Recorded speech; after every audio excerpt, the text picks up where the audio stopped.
আজি যেহেতু ডক্টৰ বাণীকান্ত কাকতি মেধা বঁটা প্ৰদান কৰা হব 2025 বৰ্ষৰ উচ্চতৰ মাধ্যমিক চূড়ান্ত পৰীক্ষাত 80% বা তাত অধিক নম্বৰ লাভ কৰা শিক্ষাৰ্থীক সেই কাৰ্যসূচী ইতিমধ্যে আৰম্ভ হৈছে শ্ৰীমন্ত শংকৰদেৱ কলাক্ষেত্ৰত য'ত ভাষণ প্ৰদান কৰি আছে শিক্ষামন্ত্ৰী ডক্টৰ ৰনোজ পেগুৱে সেই কাৰ্যসূচীত মুখ্যমন্ত্ৰী গৰাকী উপস্থিত থাকিব আমি পুনে পুনে আপোনালোকক সেই কাৰ্যসূচীৰ মাজলৈ লৈ গৈছো নামত এই বঁটা আৰম্ভ কৰিছে আমি বহুতে ডক্টৰ বাণীকান্ত কাকতিৰ বিষয়ে নাজানো আনন্দৰাম বৰুৱাৰ বিষয়ে নাজানো বাণীকান্ত কাকতিৰ বিষয়ে সকলোকে মই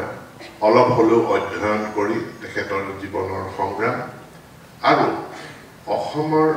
বিশেষকৈ উচ্চ শিক্ষালৈ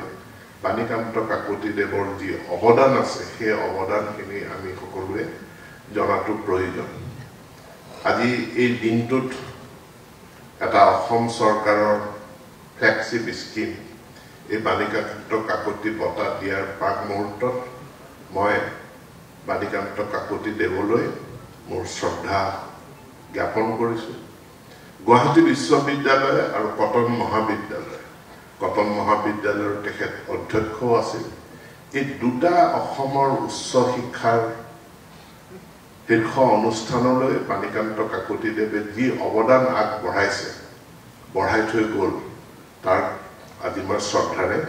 স্মৰণ কৰিছো এখন চৰকাৰ মেধাক স্বীকৃতি দিয়া মেধাক প্ৰাপ্য সুযোগ প্ৰদান কৰাত অগ্ৰণী ভূমিকা বহন কৰি আহিছে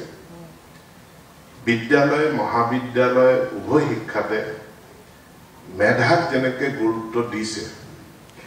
চাকৰিৰ নিযুক্তিৰ ক্ষেত্ৰতো এই চৰকাৰখনে নিকা স্বচ্ছ মেধাভিত্তিক নিযুক্তিৰ অভূতপূৰ্ব অভিলেখ আজি অসমত সৃষ্টি কৰিলে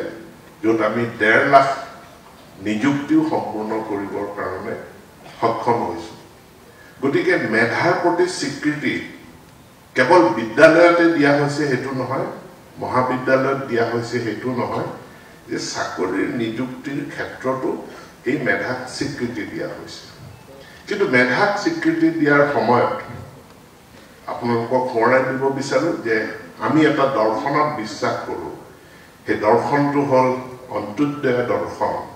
অৰ্থাৎ সমাজৰ শেষৰজন ব্যক্তিৰ কাৰণেও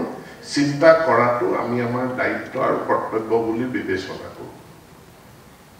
আৰু তাৰ কাৰণে যেনেকৈ আমি সমাজৰ শেষৰজনৰ প্ৰতিও আমাৰ দায়িত্ব থাকে আজি বিদ্যালয় মহাবিদ্যালয়ত